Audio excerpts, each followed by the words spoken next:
नमस्कार, मैं हूं निशा और आप देख रहे हैं जय भारत का डिजिटल प्लेटफॉर्म। आपको बता दें कि दिल्ली से पटना लौटने के बाद पटना एयरपोर्ट पर चिराग पासवान का उनके कार्यकर्ताओं द्वारा जमकर स्वागत किया गया और उस दौरान चिराग पासवान ने रामचरितमानस को लेकर विवादित बयान देने वाले डॉक्टर चंद्रशेखर के ऊपर सीधे सीधे निशाना साधते हुए कहा है कि अगर हिम्मत है तो रामचरितमानस को बैन करके दिखाए, सिर्फ बयानबाजी करने से कुछ नहीं होने वाला। दिल्ली से पटना लौटने के बाद चिराग पासवान का पटना एयरपोर्ट पर कार्यकर्ताओं ने जमकर स्वागत किया।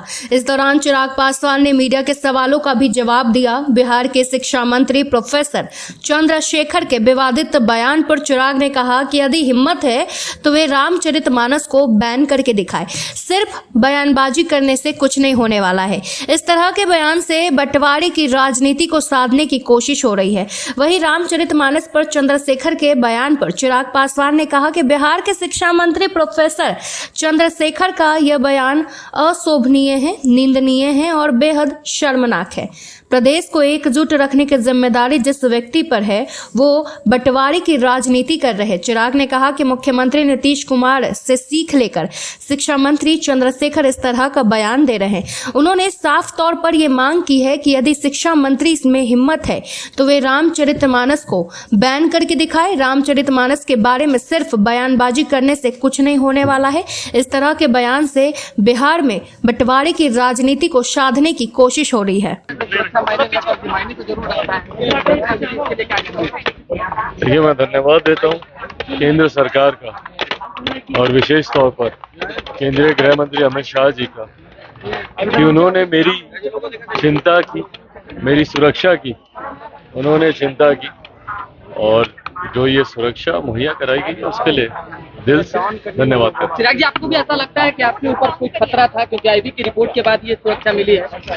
भाई, मैं जनता के बीच रहने वालों में से हूँ, काम करने वालों में से हूँ। यकीनन निरंतरता में हम लोगों के दौरे कार्यक्रम बिहार के अलग अलग जिलों में, और ये बात किसी से छुपी नहीं, आप सब देख ही रहे हैं किस तरीके का एक जन सैलाब हम लोगों के कार्यक्रमों में, हम लोगों की यात्राओं में जिस तरीके से उत्साह के साथ लोग आते हैं, तो भीड़ भाड़ में जाना ये कार्यक्रम का हिस्सा रहा है। अब ऐसे में कोई खतरा है नहीं है। आईबी ने अपनी कोई रिपोर्ट भेजी को लेकर के कुछ चीज हो गई है, क्या कहेंगे? भाई, अभी मुझे इसके बारे में कोई जानकारी। रामचरितमानस को लेकर राजद और जदयू आपस में लड़ रही है, क्या कुछ कहेंगे?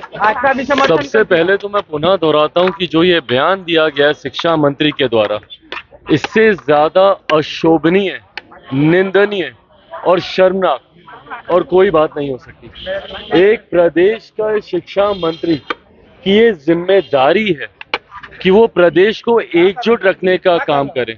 उनकी ये जिम्मेदारी है कि वो छात्रों में एकता का भाव दें।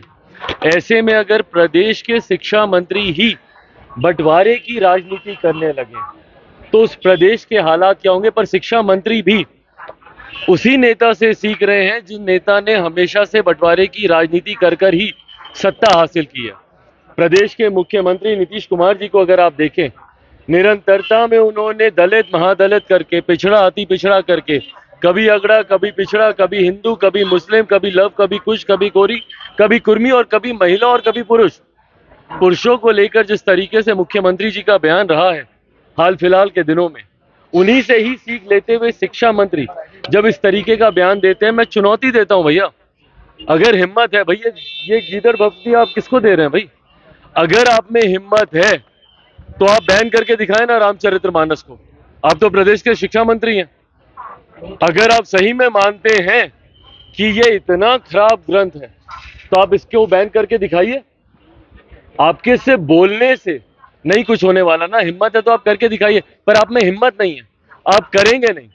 आप इस तरीके के बयान से बिहार में बंटवारे की राजनीति को साधने के लिए, और खास तौर पर जो ज्वलंत विषय है, आज की तारीख में चिंता होनी चाहिए थी सबको बक्सर की।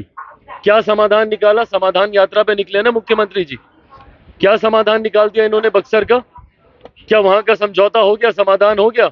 वहां पे किसानों की मांगों को इन्होंने पूरा कर दिया। एक मुख्यमंत्री ऐसे जो कि समाधान निकालना तो दूर, समाधान को, समस्या को और बढ़ाने का काम करते हैं। वहां पर किसानों को जाकर देखिए, कल सुबह हम गए थे वहां पर, किसानों के हालात देखिए बक्सर में। आप उनकी समस्या को तो आप दूर नहीं कर पाए, उल्टा जाकर उनके ऊपर एफआईआर कर कराकर उनके ऊपर झूठे मुकदमे कर कराकर आप लोगों ने किसानों की समस्या को और वहां पर बढ़ा दिया। और जिस प्रदेश के मुख्यमंत्री के पास तमाम समस्याओं का सिर्फ एक ही समाधान हो, लाठी, लाठी के अलावा कोई और समाधान तो है नहीं। छात्र सड़क पर निकलते हैं तो लाठी चलाते हैं, शिक्षक सड़क पर उतरते हैं तो लाठी चलाते हैं, अभ्यर्थी सड़क पर उतरते हैं तो लाठी चलाते हैं। वो मुख्यमंत्री प्रदेश का कोई समाधान नहीं निकालेगा। और ऐसे मंत्री जब बयान देते हैं, इसका क्या समाधान निकाला मुख्यमंत्री ने? क्या समाधान निकाला? क्यों नहीं तत्काल प्रभाव से मुख्यमंत्री ने बर्खास्त किया इस मंत्री को? शिक्षा मंत्री को क्यों नहीं हटाया अपने कैबिनेट से? तो इस तरीके के बयान भी देंगे और कैबिनेट में बने भी रहेंगे तो कहीं ना कहीं संरक्षण, ऐसे ही लोगों का संरक्षण मिलता है मुख्यमंत्री नीतीश कुमार जी के द्वारा।